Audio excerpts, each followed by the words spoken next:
Good morning. Welcome to the Unitarian Universalist Church of the Brazos Valley. I would like to invite the members of the Love and Joy Choir to come forward because we're going to sing for you, and we're going to sing number 1030 in the teal hymnal. But we're not singing the Zulu this morning. We're only singing in English.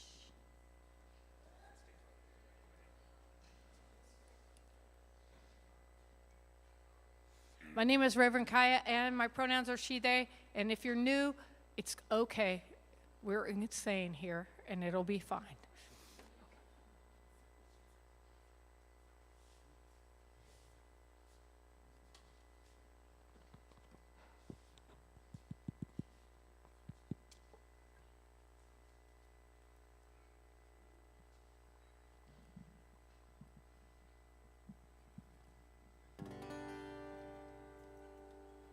We will get to the Zulu soon, but we thought we would teach you the song in English first so you get used to the tune. Siyahamba. We are marching in the light of God. Shall we go around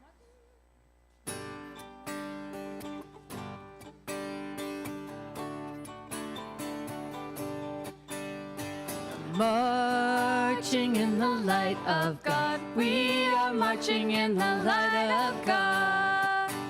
We are marching in the light of God. We are marching in the light of God.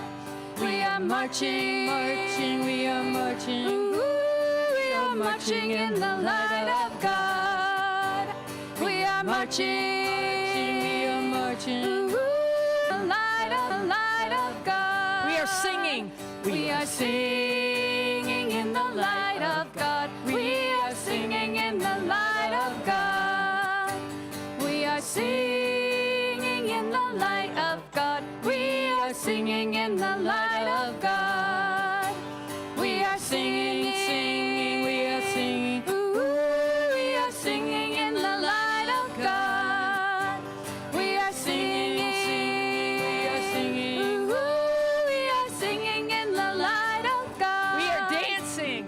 We are dancing in the light of God. We are dancing in the light of God. We are dancing in the light of God. We are dancing in the light of God. We are dancing.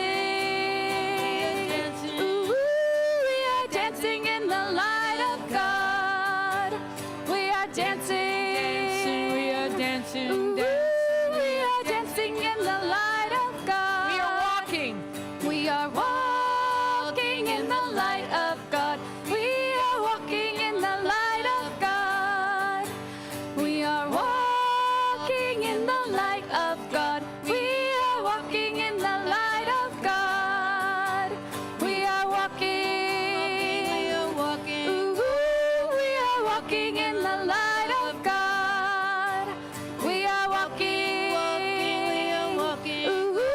We are walking in the light of God. We are marching in the light of God. We are marching in the light of God. Let's hear you. We are marching in the light of God. We are marching in the light of God. Awesome. We are marching. We are marching. We are marching in the light of God. We are marching. We are marching. We are marching in the light of God. Marching. We are marching in the light of God.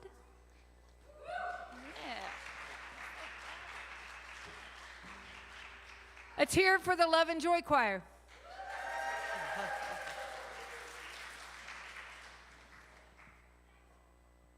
Okay.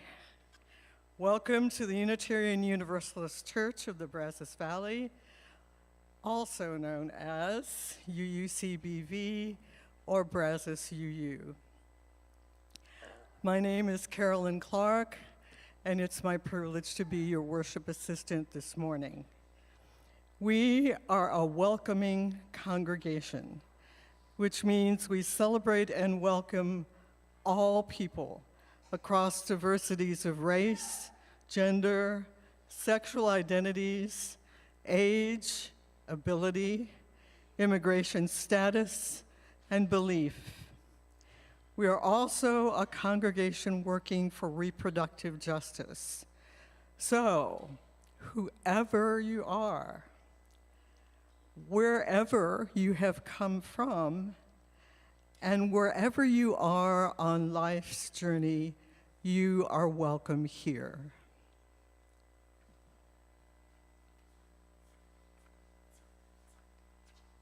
I want y'all to notice our beautiful ofrenda that Meredith designed. And if you have brought pictures of your loved ones or anyone you've lost, please add them to our community Dias de Muertos celebration.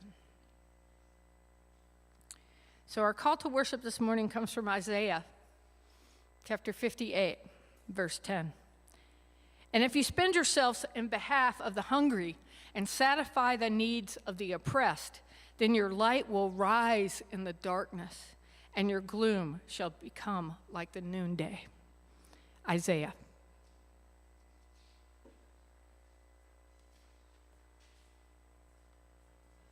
It's time to light our chalice, and I know that our chalice lighter is Zeb. Zeb, where are you? There you are.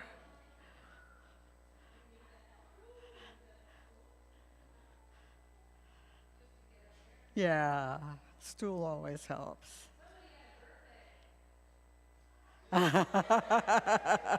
Hey.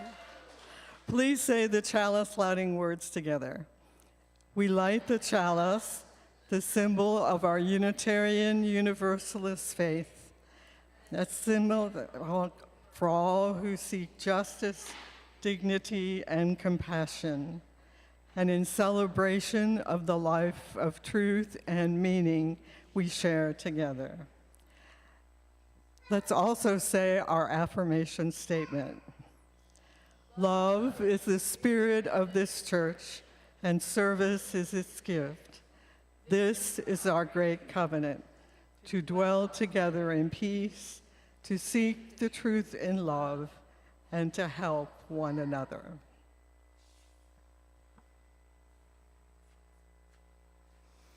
As Unitarian Universalists, we believe there is a spark of the divine in all the beings on the whole universe, but especially you all. And so if you're new to this is another weird UU thing we do, but this is greet the holy, and you're going to say howdy to the people in the room that you don't know yet, and to the ones you haven't seen in a while. Nancy is here with us, which is nice. And if you're new and you're shy, you can just kind of like look like you don't want people to talk to you, and people will probably leave you alone. And I will let you know when it's over.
time.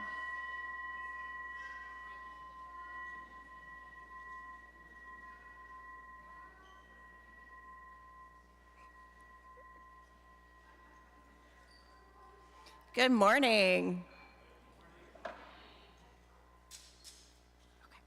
My name is Allison Faber, and I use she, they pronouns, and I am the Director of Religious Education here at UUCBV. Today is Hunger Relief Sunday, and I don't know about you, but I am just so darn angry that some people might not be getting food they need this month.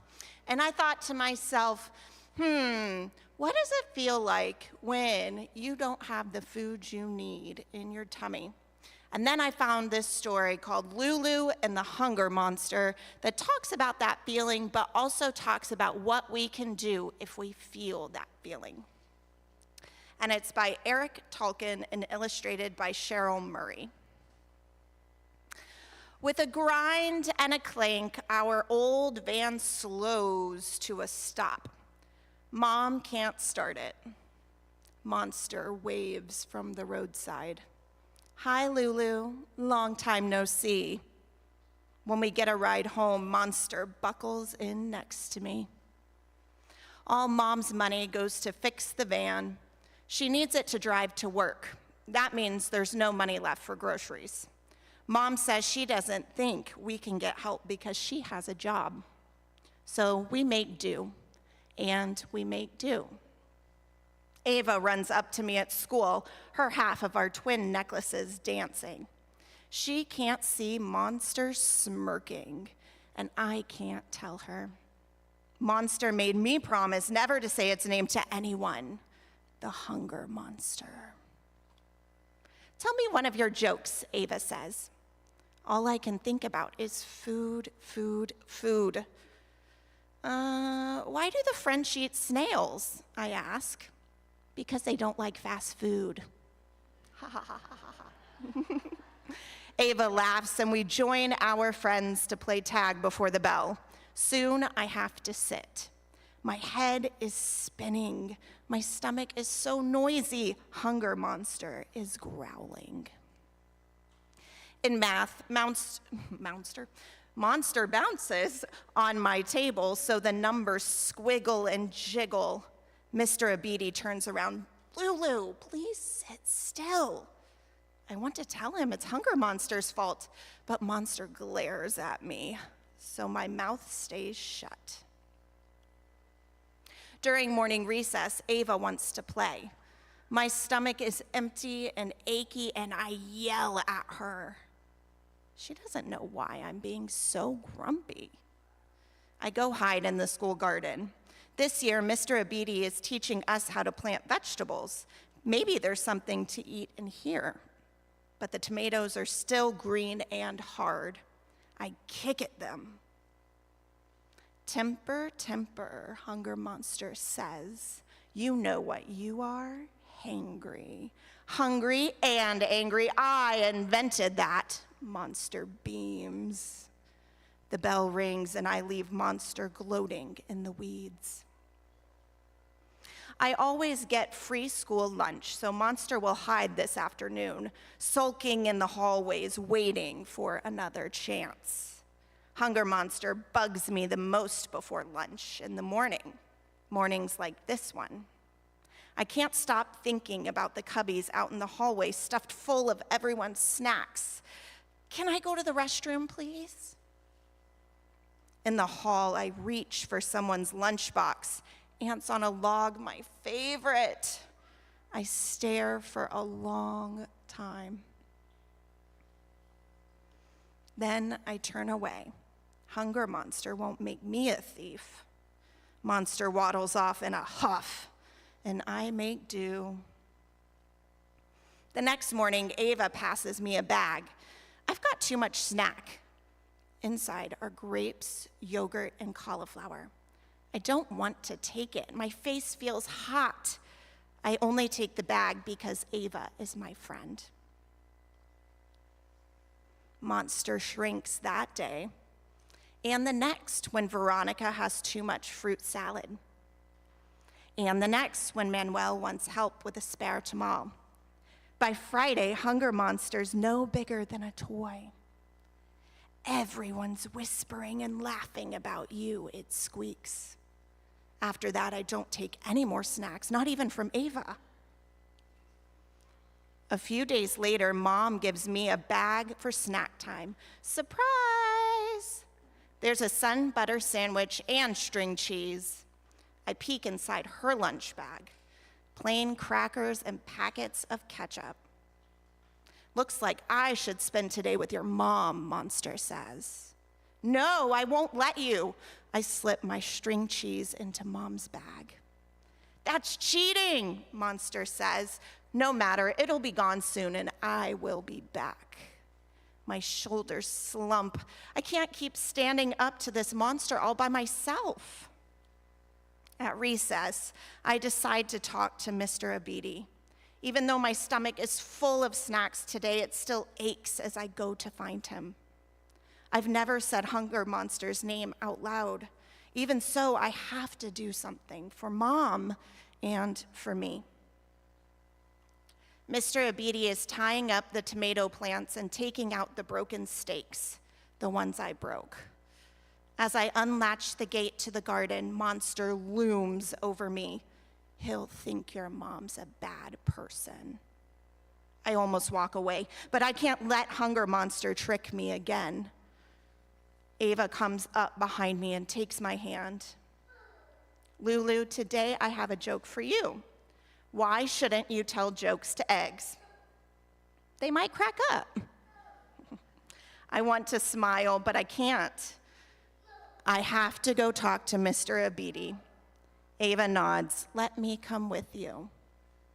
Together, we pull weeds as I talk to Mr. Abidi about the car trouble, about how Mom's getting paid soon, but not soon enough. Mr. Abidi says he's glad I talked to him. I know about a place that can help. Now my tummy feels fine. Mom and I visit a food pantry. A truck from the food bank drops off healthy food. Everything's free, and we pick what we need. Everyone helps each other, except Monster. Mom and I head home in our van, leaving Hunger Monster far behind for today. Tonight, we're cooking a yummy meal together. I'm excited to help. And next week, I'm going to help at the food pantry. Because Hunger Monster is strong, but so are we. The end.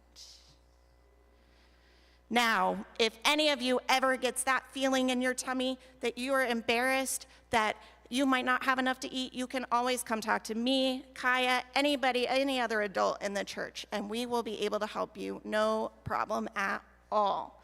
And can you all please sing us all out, to religious education with this little light of mine.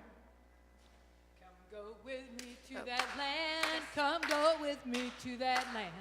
Come go with me to that land where I'm bound. Come go with me to that land. Come go with me to that land. Come go with me to that land where I'm bound. There'll be justice in that land. There'll be justice in that land.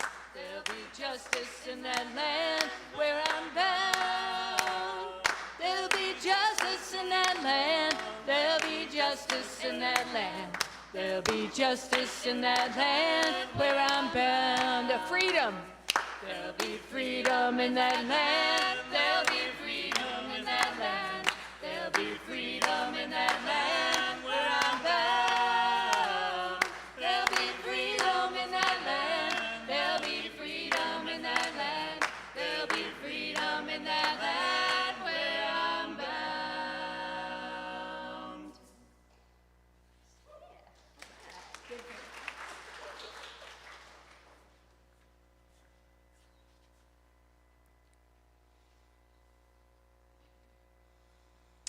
Now, if the Love and Joy Choir will come back, and we're going to sing out of the gray hymnal now, number 95. If you don't want to look at the words, this song, I will lead you in it. It's not hard. More Love Somewhere.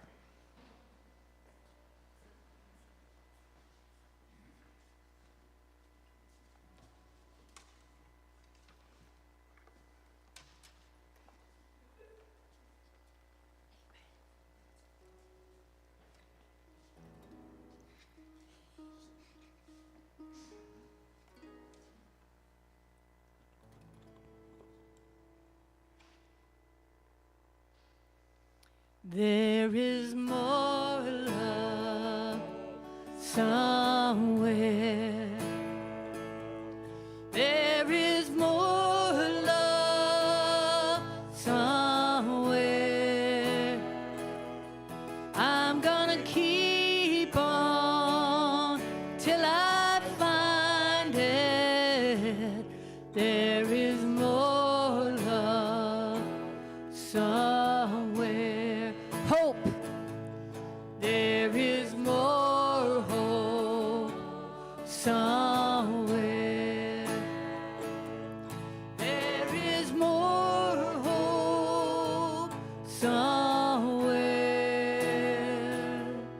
I'm gonna keep on till I find it. There is more hope, more peace. There is more peace somewhere. There is more peace somewhere. I'm gonna keep on till I find it. There is more peace somewhere. Joy. There is more joy somewhere. There is more joy somewhere. I'm gonna keep on till I find it. There is more joy somewhere. There is more love right here. There is more love right here. There is more love right here. We're gonna keep on 'cause we find it. There is more love right here.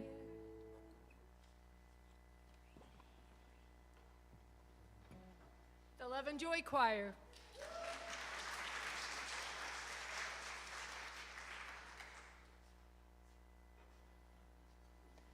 And Deidre, we're about to light candles. Those of y'all who like to meditate, this is a great time to do it. We have a silent meditation period. If you'd like to get up and light a candle for someone or just for the world to be a little less crazy, that's an excellent idea. And if you don't know how to do it, there are other people who will lead you through it. And Deidre's going to play some Telemann. Yes, I'm playing the slow movement of the Telemann Viola Concerto. I should probably mention that I'm celebrating the passing of both my mother and my brother, and I grew up with a lot of food insecurity, so I guess this is a good day to be me. The music is on the monitor for those of you who can read it. For those of you that can't, just find me, I'll teach you.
about another hand for Deidre?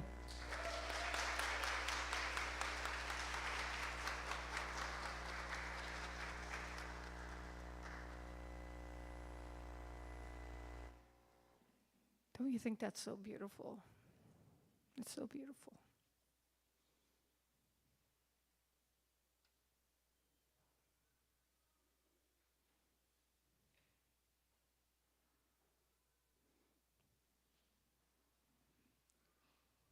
We're just going to take our time. I want to take this opportunity to thank especially Nathan and Bryce for finishing the path so that we could have the haunted path on Halloween. It was so much fun at the Boo. I want to thank everybody who contributed to the Boo, all the people who told stories and haunted it. There were all kinds of ghosts and stuff. It was fun. And people who brought food, we appreciate you. And this is Meredith, who made the beautiful ofrenda. You all want to give her a hand?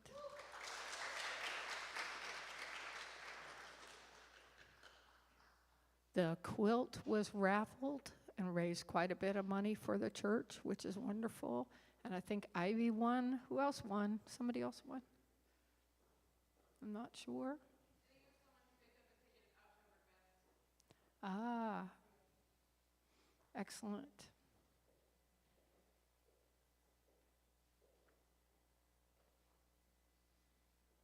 We know how to do.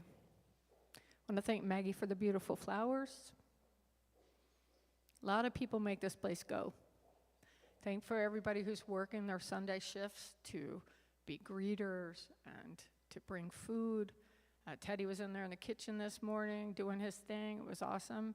And we appreciate everybody.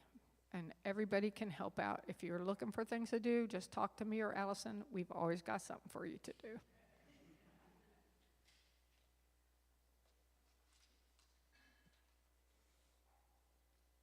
So this morning is a rather timely service. I think because we're talking about hunger relief, for the last 2 years we have put on the crop walk. And I'm going to talk about that a little bit today. If you would like to participate, there are ways you can do that. Whether you want to walk, you can walk. The path is 1 mile long. It's at Veterans Park. And normally people walk 3 miles because that's how far people have to walk in Africa to get water. And so they make it a 3-mile walk, but you can walk shorter if that is better for you. And pets are welcome. I'm going to start out by reading you a poem called Kindness by Naomi Shihab Nye. Before you know what kindness really is, you must lose things. Feel the future dissolve in a moment, like salt in a weakened broth. When you held in your hand what you counted and carefully saved, all this must go, so you know how desolate the landscape can be between the regions of kindness. How you ride and ride, thinking the bus will never stop. The passengers eating maize and chicken will stare out the windows forever. Before you learn the tender gravity of kindness, you must travel where the Indian in the white poncho lies dead by the side of the road. You must see how this could be you. How he too was someone who journeyed through the night with plans and the simple breath that kept him alive. Before you know kindness as the deepest thing inside, you must know sorrow as the other deepest thing. You must wake up with sorrow. You must speak to it till your voice catches the thread of all sorrows and you see the size of the cloth. Then it is only kindness that makes sense anymore. Only kindness that ties your shoes and sends you out into the day to gaze at bread. Only kindness that raises its head from the crowd of the world to say, "It is I you have been looking for," and then goes with you everywhere, like a shadow or a friend. Naomi Shihab Nye. Unitarian Universalists affirm that every person has inherent worth and dignity, and nowhere does that commitment become more concrete than in the work of feeding those who are hungry. Hunger is not simply a lack of food. It is a moral, spiritual, and systemic crisis that calls us into compassion, justice, and partnership with our communities. So what is going on? And why are we facing so many hungry people? Well, there was a government shutdown that began October 1st after Congress failed to pass continuing appropriations, i.e. money, for many federal programs. Many nutrition assistance programs are run by the United States Department of Agriculture, the USDA, or depend on annual appropriations or contingency funds. Some of the key programs under pressure include the Supplemental Nutrition Assistance Program, otherwise known as SNAP. Some of the older people may call it food stamps. About 40 million Americans rely on it.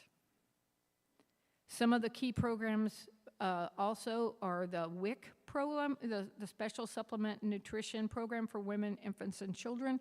That one is still being funded right now. Serves millions of mothers, infants, very young children, and it's not stopped yet. The Emergency Food Assistance Program, the TEFAP, and food bank commodity flows are also disrupted. So 2 federal judges ordered the Trump administration to use emergency funding to provide SNAP benefits to the 42 million people who rely on them, but on Friday. But it's unclear at this point when that program will be actually supported. Nothing has happened since the judge said. In Texas, 3.5 million Texans, 3.5 million Texans, including 1.7 million children, rely on SNAP. Also referred to as food stamps, SNAP funds are distributed to Texas participants through a debit-like card called a Lone Star card, and they are used to purchase groceries. Unused benefits from one month can be rolled over to the next month, yes, but the state's 20 food banks are already rolled over, working hard to help the roughly 334,000 federal employees in Texas alone impacted by the government shutdown. I know we have people here in our congregation who are forced to work without getting paid. There are 118,000 military families in Texas. Food banks and pantries are bracing for very large increases in demand. They think perhaps 3 times the normal demand here in the Thanksgiving season. Lots of people are missing meals. For families, it increases stress, forces tough trade-offs like food versus medication, heating, rent, that kind of thing. It also supports the local economy, so when you quit having food stamps, the stores suffer. Everybody suffers. It affects everything. We are all connected. We know this as Unitarians, Universalists. We know this. Everything is connected to everything else. And I don't want to be complete and total downer, because I'm going to also tell you what we can do about it. But I want to tell you some things about what we offer and how we can help. And I want to talk about all the faiths in the world. Every single organized religion and semi-organized religion believes that feeding people is essential. So in Christianity, you have stuff like Matthew. Jesus said, "For I was hungry and you gave me food. I was thirsty and you gave me drink. I was a stranger and you welcomed me." The generous will themselves be blessed, for they share their food with the poor. That's from Proverbs. And even Mother Teresa, who's not so good on reproductive justice, she said, if you can't feed 100 people, then just feed 1. So I don't know if y'all notice, if you've been around here in the kitchen, there at the end of the counter when you're looking into the kitchen through the window. On the left-hand side, there's always some food. There's like some beans or cans of stuff, and, take what you need. I am your minister, and I have a discretionary fund, and I buy people gift cards to HEB all the time. There's no shame in it. Let me know. If I don't know that you need help, I can't help you. But I want to. And everybody else wants to help you too. In Catholic and liberation theology, God's love for the poor calls Christians to work for justice, not only charity. Charity is when you go, oh, those people need my help. It's not like, hey, I have been hungry and I don't want you to be hungry. That is not charity. That is kind. Sharing bread at communion inspires sharing bread in community. The table is communal, inclusive, and nourishing physically and spiritually. We have the Catholic Charities, the Bread for the World Vision, Salvation Army, the local church food pantries and soup kitchens, and what we're helping out today called the Crop Walk, which is connected to Church World Service. We'll be walking at 3 o'clock in Veterans Park to help raise money for the Church World Service and their hunger relief work around the world. They do it in every country except Antarctica. As well as a quarter of the money goes to our local Bryan Food Bank. The acronym, I can't say that word, acronym CROP originally stood for Christian Rural Overseas Program, and it was begun in 1947 under the umbrella of the Church World Service, and it was founded in 1946. The CROP program initially focused on helping Midwest U.S. farm families share their grain with the hungry in Europe after World War II. But the walking event began in 1969. In October, in Bismarck, North Dakota, about 1,000 people walked that day. And now there are more than 1,300 walks. And so we're going to show you a little movie about Church World Service so you can see why we're working so hard to help them.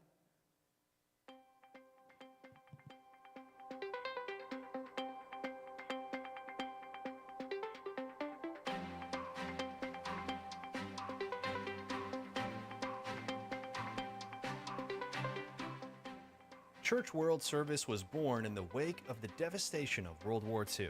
17 Christian denominations came together to do in partnership what none of us could hope to do as well alone. In our early days, the CWS family mobilized more than 11 million pounds of food, clothing, and medical supplies for war-torn Europe and Asia.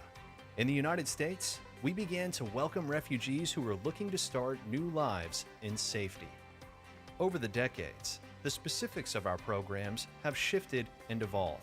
The CWS family has grown, and our foundation of collaboration and welcome has remained unshakable. Our vision is a world where everyone has food, voice, and a safe place to call home. CWS teams around the world work every day to make this vision a reality. We work in Asia, Africa, Europe, the Middle East, North America, Latin America, and the Caribbean. Local partnerships and impacted communities are at the core of all of our work. Through our development and humanitarian response programs, CWS helps people earn more income, put healthy food on the table, increase harvests, access clean water, build sanitation infrastructure, and improve hygiene habits. When disaster strikes, we ensure that the most vulnerable, including immigrants and refugees, are not forgotten in the relief effort. With each passing year, we find ways to work more efficiently and effectively. Unfortunately, the complex challenges facing our world are evolving too. Changing climates are withering harvests and forcing people to leave home in search of sustainable ways to earn a living. Disasters are growing in power and frequency, destroying homes with each blow. War, violence, and instability are forcing people from their homes at rates that we haven't seen since CWS was founded so many decades ago. No matter why people are forced to flee, we know that they should still be able to live safe and dignified lives. CWS teams in cities and camps around the world help refugees navigate these new environments.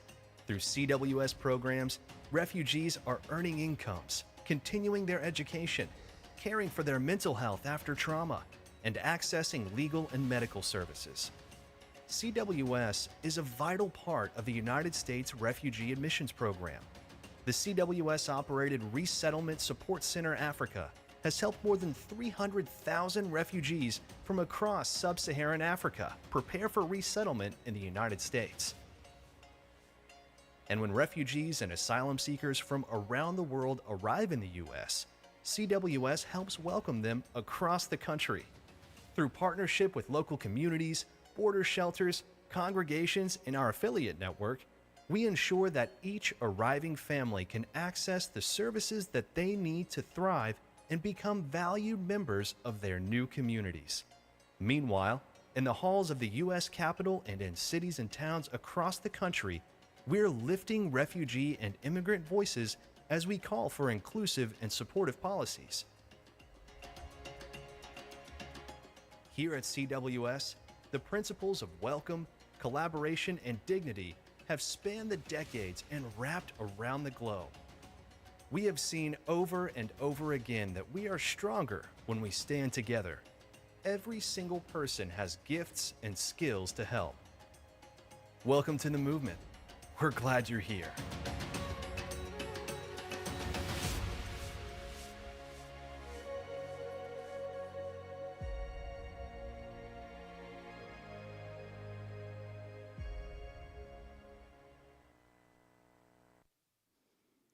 So this is why we help them. One of the other reasons we help them is because we live in a very Christian town. Everybody, how many people have ever been asked, what church do you go to?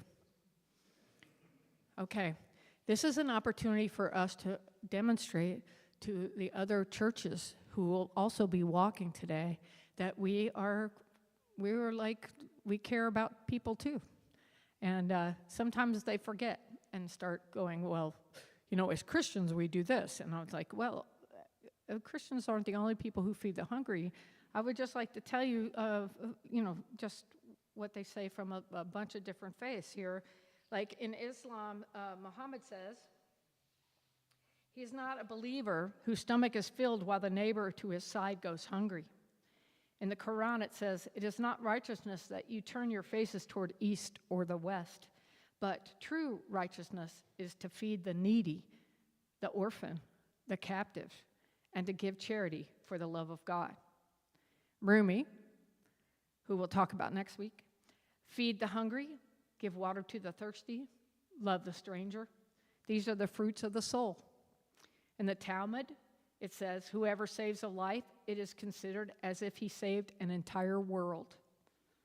Buddha says, thousands of candles can be lighted from a single candle, and the life of the candle will not be shortened.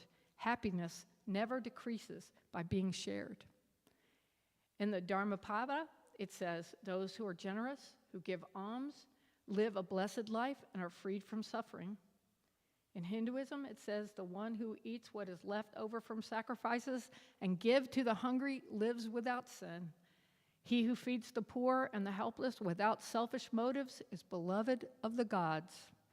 In Sikhism, Guru Nanak, the book says, he who serves humanity with love worships God. And the Dalai Lama says, our prime purpose in this life is to help others. And if you can't help them, at least don't hurt them. But I want to talk about earth-based because that's what I know the most about. And I know a lot of people celebrate in that way here.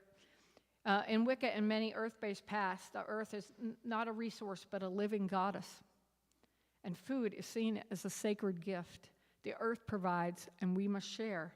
What we take, we must replenish. Because food comes from the earth, and the earth is divine.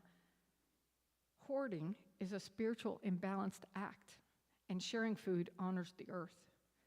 As the Wiccan Reed says, as it harm none, do what you will.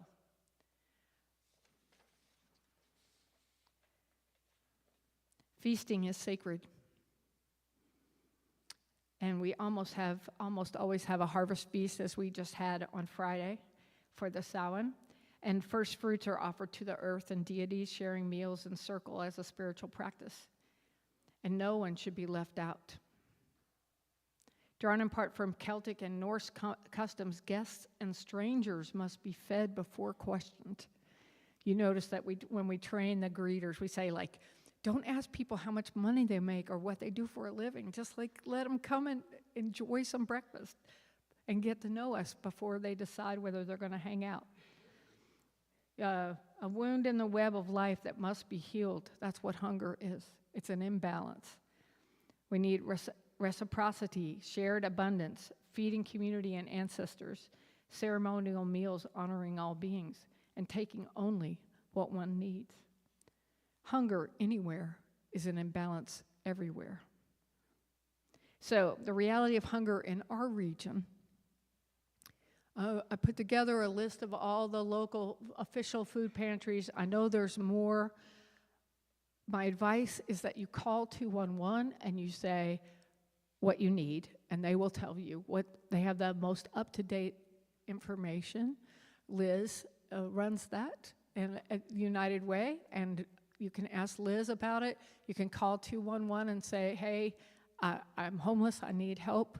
Hey, I need something to eat. Hey, what's up? What, do you know about any pantries? If you are hungry on Thanksgiving, we are having a meal here. And we will have enough food for no matter who shows up. We will make sure. And those, if you can bring something for the potluck, please do. That would be nice. But we're working on getting a smoker and having smoked turkey, and we're going to watch football or do whatever we want. Play music, play games, have a good day. But it'll start at 3 o'clock on Thanksgiving. And those of y'all who don't have any people, we will be here for you. All right. So, yeah, this is a whole bunch of stuff I've already said. And then, you know that as Unitarian Universalists, that we believe that the right of conscience and the use of the democratic process within our community and society at large. And we believe in justice, equity, and compassion in human relations. That means feeding people. It means making sure they got a place to sleep and they don't have to sleep in their cars. That's what we're supposed to do. That's what we're doing here. Elsewise, why are we here? It's not a social club, although it's pretty social. I want to tell you that there's some people who have just retired that are very excited about starting a Blinn student food pantry that will meet here on Wednesdays. And if you want to get involved in that, I think Lucy's here today, but Joyce is often around. Talk to Joyce or Lucy. They're serious about it, and we're going to make it happen. We're going to make it happen. There's also Laura is here, and she's very involved. There's Laura. And Laura's very involved with the Sweet Oak Collaborative, and they are also working as they can to support. But my first call will always be to 211 and United Way. Then you can also talk to Twin City Missions if you need a meal, you need a place to sleep. That's the place to go. Call them up. But call 211 and they'll give you the skinny on what's happening that week and going on. There are some smaller churches that have pantries that meet on different days of the month or whatever that you may not hear about otherwise. But if you look and you sign up for our e-cast, if I hear about something, I always post it so that people can get help. If you need help, come see me. Okay? I'm very serious about this. All right. So, what can you do today? What if you don't have any money? You can come walk for the crop walk and just support the people that are walking. If you are busy and you're exhausted from the weekend, because there was a lot going on this weekend, take a nap but donate to the crop walk before you do. And the link is on our website. The biggest help in town that I understand is that if you have some extra cash, send it to the food bank, and that is listed up there, Brazos Valley Food Bank.org. That's their email, and you can use your credit card and donate a little bit. I think $100 will feed like 60 people. So any amount of money will be a benefit. I think $1, for every dollar, they can make 2 meals out of that dollar. So that is the most effective thing. If you want to bring food by, somebody will take it. Anyway, so come out and donate to the crop walk. We have organized it, and we are the largest donor last year, which is saying something, because we're walking with some churches that have more than 400 people. So we did pretty good last year, and you can bring your pets, and it's kid-friendly. We'll have water out there. When you pull into Veterans Park, just drive all the way to the back, where there's like a historic walk, and you'll learn a lot about Texas and College Station history as you walk around. But thank you all very much for listening to me.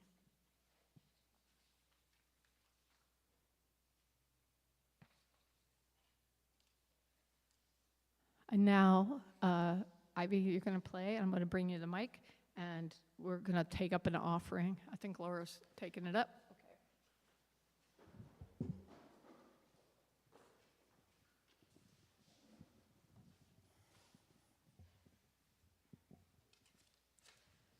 Now let an offering be taken to sustain and strengthen this place which is sacred to so many of us, a community of memory and of hope, for we are now the keepers of the dream. This church shares the proceeds of the offering plate donation every week to help support important nonprofit organizations with whom we work. The 4 groups we voted to support with this year's donations are Tiny Hope Village, Brazos Interfaith Immigration Network, the Pride Center, and Unlimited Potential. We vote on this every May at our congregational meeting. Please be as generous as you can.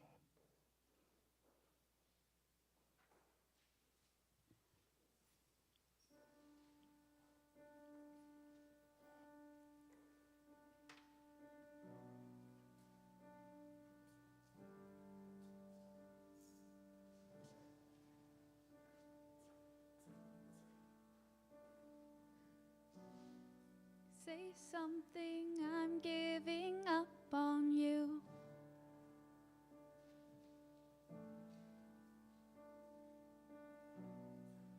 I'll be the one if you want me to.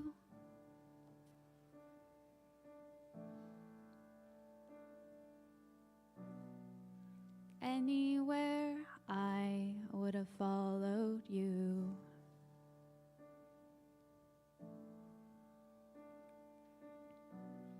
Say something, I'm giving up on you.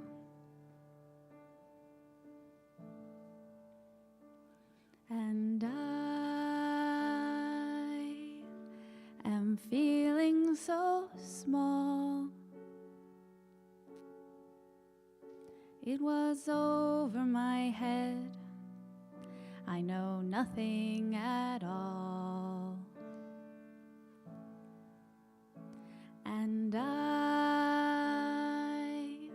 will stumble and fall. I'm still learning to love.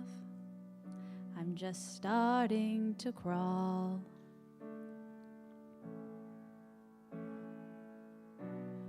Say something, I'm giving up on you.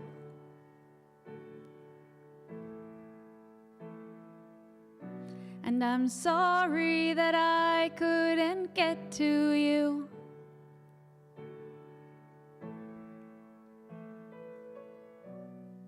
Anywhere I would would have followed you.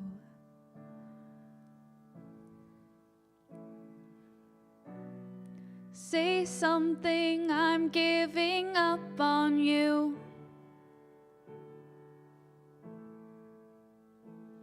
And I will swallow my pride. You're the one that I love, and I'm saying goodbye.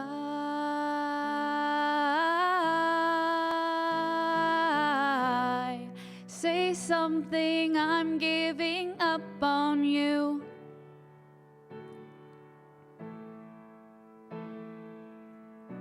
And I'm sorry that I couldn't get to you.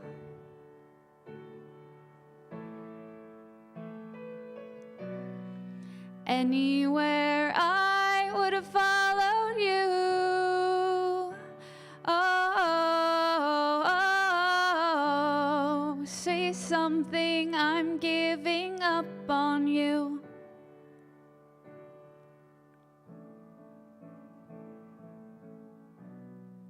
Say something, I'm giving up on you.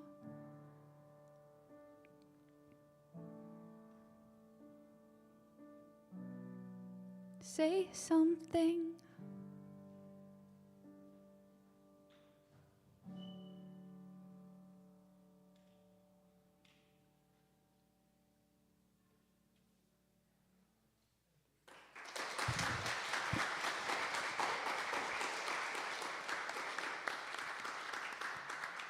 Another hand for Ivy.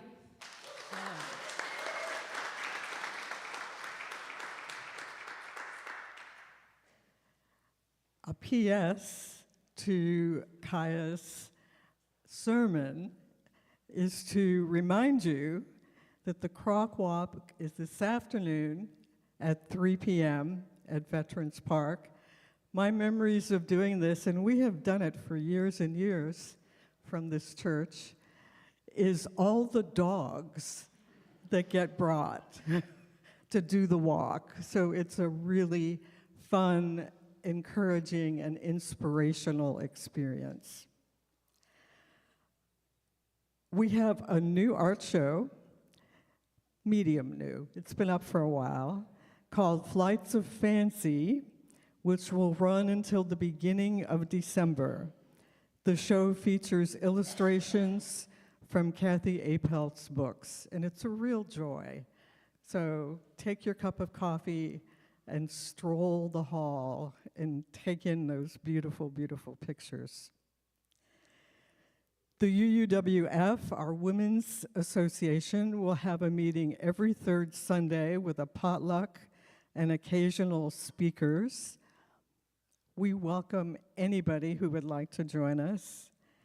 In November, Renee, who is our Tai Chi guru, will be leading a short Qigong workshop.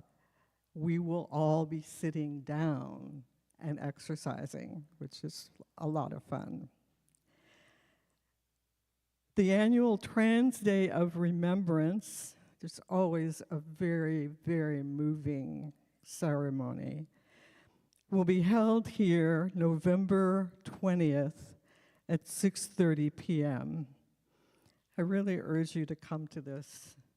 I was so moved by it last year. If you have no plans for Thanksgiving, again, repeating what Kiya said, come spend it with us here at the UUCBV. Our House of Love Feast will start at 3 on Thanksgiving. Please bring a dish if you can. Everyone is invited. There is always, always, always plenty of food. So come and enjoy the food and the fellowship. And finally, something I discovered during our meeting of the Holy. Matt, wave both of your arms back there so we can recognize 2 arms. Matt has defended his second dissertation